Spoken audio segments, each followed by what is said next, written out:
រដ្ឋសភាបានអនុម័តសេចក្តីព្រាងច្បាប់ស្តីពីការអនុម័តយល់ព្រមទៅលើអនុសញ្ញាអង្គការសហប្រជាជាតិស្តីពីនីតិសមុទ្រជាឯកច្ឆន្ទនៅព្រឹកថ្ងៃទី16 ខែមករាឆ្នាំ 2026 រដ្ឋសភានៃព្រះរាជាណាចក្រកម្ពុជាបានបន្តសម័យប្រជុំរដ្ឋសភាលើកទី5នីតិកាលទី7ក្រោមអធិបតីភាពសម្ដេចមហារដ្ឋសភាទីកាធិបតីខួនសុដារីប្រធានរដ្ឋសភាដើម្បីពិភាក្សាអនុម័តទៅលើសេចក្តីព្រាងច្បាប់យល់ព្រមលើអនុសញ្ញាអង្គការសហប្រជាជាតិស្តីពីនីតិសមុទ្រសេចក្តីព្រាងច្បាប់ស្តីពីការអនុម័តយល់ព្រមទៅលើអនុសញ្ញាអង្គការសហប្រជាជាតិស្តីពីនីតិសមុទ្រមាន3មាត្រាចំណែកឯអនុសញ្ញាអង្គការសហប្រជាជាតិស្តីពីនីតិសមុទ្រឆ្នាំ1982ក៏ត្រូវបានចុះហត្ថលេខាកាលពីថ្ងៃទី10ខែធ្នូឆ្នាំ1982នៅទីក្រុងម៉ុងតេហ្កាបៃប្រទេសហ្សាម៉ាអ៊ិកហើយត្រូវចូលជាធរមាននៅថ្ងៃទី16ខែវិច្ឆិកាឆ្នាំ1994បច្ចុប្បន្នមានប្រទេសចំនួន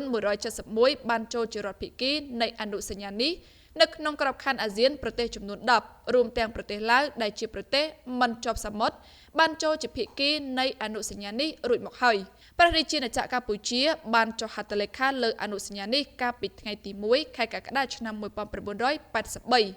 អនុសញ្ញានេះកំណត់អំពីក្របខ័ណ្ឌគតិយុត្តនៃការកំណត់ព្រំដែនសមុទ្រសេរីភាពផ្នែកនាវាចរតាមផ្លូវសមុទ្រសិទ្ធិនិងកាតព្វកិច្ចរបស់រដ្ឋភាគីនៅក្នុងការប្រើប្រាស់លំហសមុទ្រនិងសេចក្តីណែនាំនានាសម្រាប់ការធ្វើធុរកិច្ចកិច្ចការពីបរិស្ថានព្រមទាំងការគ្រប់គ្រងធនធានធម្មជាតិដ៏សម្បូរបែបការផ្ដល់សច្ចាប័នអនុសញ្ញាអង្គការសហប្រជាជាតិស្តីពីនីតិសមុទ្រនិងផ្ដល់អត្ថប្រយោជន៍ទៅដល់ព្រះរាជាណាចក្រកម្ពុជាដែលជាប្រទេសមានសមុទ្រទទួលបាននៅក្របខ័ណ្ឌច្បាប់សមុទ្រមួយពេញលេញសម្រាប់កិច្ចការសមុទ្រទទួលបានការការពារតាមច្បាប់សមុទ្រអន្តរជាតិទាក់ទងនឹងការគ្រប់គ្រងសមុទ្ររបស់កម្ពុជា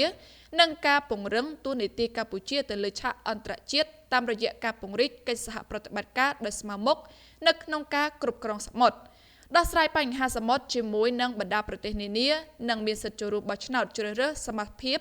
អាជ្ញាធរបាតសមុទ្រអន្តរជាតិក៏ដូចជាចៅក្រមតុលាការអន្តរជាតិនីតិសមុទ្រជាដើមអង្គរដ្ឋសភាបានធ្វើការពិភាក្សាសេចក្តីព្រាងច្បាប់ខាងលើនេះតាមនីតិវិធីដែលជាលទ្ធផល